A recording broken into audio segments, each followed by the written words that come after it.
ఒక మోకాలు మార్పిడి ఆపరేషన్ చేయించుకోవాలంటే 1,50,000 నుంచి 1,80,000 వరకు ఖర్చు అవుతుంది.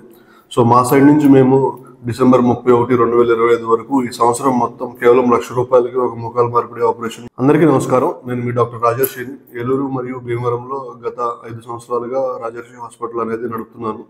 ఏలూరులో రాజర్షి హాస్పిటల్ ప్రారంభించి 5 సంవత్సరాలు పూర్తి చేసుకోబోతుంది. అలాగే భీమవరంలో 3 సంవత్సరాలు పూర్తయింది. మమ్మల్ని ఆదరించిన ప్రజలందరికీ నా హృదయపూర్వక ధన్యవాదాలు. సో మామూలుగా మీకు నేను ఏం చేయాలని ఆలోచించాను. సో ఒక మోకాలు మార్పిడి ఆపరేషన్ చేయించుకోవాలంటే 1,50,000 నుంచి 1,80,000 వరకు ఖర్చు అవుతుంది. సో మా సైడ్ నుంచి మేము డిసెంబర్ 31, 2025 వరకు ఈ సంవత్సరం మొత్తం కేవలం ₹1,00,000కి ఒక మోకాలు మార్పిడి ఆపరేషన్ ఇంక్లూడింగ్ టెస్ట్, మెడిసిన్, మందులు, రూము మొత్తం ఆ లోపలేసే ఇంప్లాంట్ అంతా కలిపి చేద్దామని నిర్ణయించాము. సో ఇది అవసరం ఉన్న ప్రతి ఒక్కరు సద్వినియోగం చేసుకోవాల్సిందిగా కోరుతున్నాను. Thank you so much.